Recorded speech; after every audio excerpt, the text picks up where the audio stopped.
Patuakhali medical college হাসপাতালে রোগীর চাপ সামাল দিতে হিমশিম খেতে হচ্ছে কর্তৃপক্ষকে।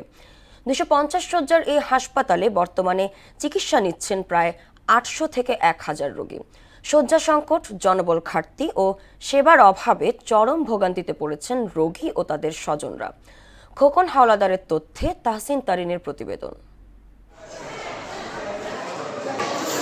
পটুয়াখালী মেডিকেল কলেজ হাসপাতালে রোগীর চাপ বেড়েছে কয়েক গুণ। বিশেষ করে শিশু ওয়ার্ডের পরিস্থিতি ভয়াবহ। 40 শয্যার বিপরীতে বর্তমানে ভর্তি রোগীর সংখ্যা 447 জন। হাম, ডায়রিয়া, জ্বর, শ্বাসকষ্ট ও নিউমোনিয়া সহ বিভিন্ন রোগে আক্রান্ত শিশুদের সংখ্যা বাড়ছে প্রতিদিনই। প্রতি বেডে চিকিৎসা নিচ্ছে 2 থেকে 5 জন রোগী। হাসপাতালের বারান্দা ও খোলা জায়গা রোগীতে পূর্ণ।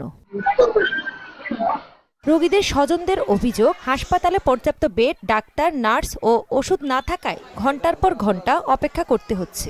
সবকিছু বাইরে থেকে কেনা লাগে, এখান থেকে কোনো কিছু পাইতেছি না। খালি বেডে মনে করো 3-4 জন বেডের মধ্যে আছে। ওষুধ বড়ি সবই কেনা লাগে, হেরাকলি ফুরিয়ে দিয়ে যায়। একটা বেডে 5 জন রোগী, এটা কিভাবে আমরা সামলাবো? শুধু জ্বর নিয়ে এসেছি বাড়ি থেকে। এখন এই জায়গার পরিবেশ আইয়া বমি হয়েছে, পেটে ব্যথা হয়েছে, ঠান্ডি হয়েছে, কাশি হয়েছে।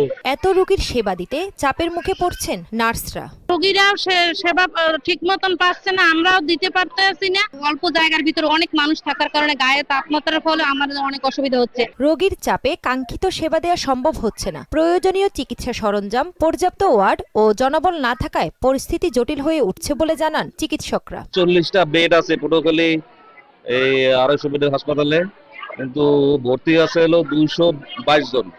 তাহলে এখন বোঝা যায় যে এক বেডের এগেইনস্টে 3 জন, 4 জন, 5 জন করে আছে। গরমটা বাড়ার পরপরই আমরা দেখতে পাচ্ছি আমাদের রোগীর সংখ্যা ঊর্ধ্বমুখী। 550-600 প্রতিদিন লাফিয়ে লাফিয়ে রোগীর সংখ্যা বাড়ছে। এর থেকে যদি আমরা পরিত্রাণ পেতে চাই যে না আমরা একটু রোগীদেরকে সুন্দরভাবে রেখে চিকিৎসা দিতে চাই, তো সেক্ষেত্রে শয্যা বৃদ্ধির কোনো বিকল্প নাই। নতুন ভবন নির্মাণ, শয্যা বৃদ্ধি ও জনবল নিয়োগের দাবি জানিয়ে আসছে স্থানীয়রা। দ্রুত এই সমস্যার সমাধান না হলে ভবিষ্যতে হাসপাতালটির সেবা আরও বিঘ্নিত হবে বলে আশঙ্কা করছেন রোগী ও স্বজনরা।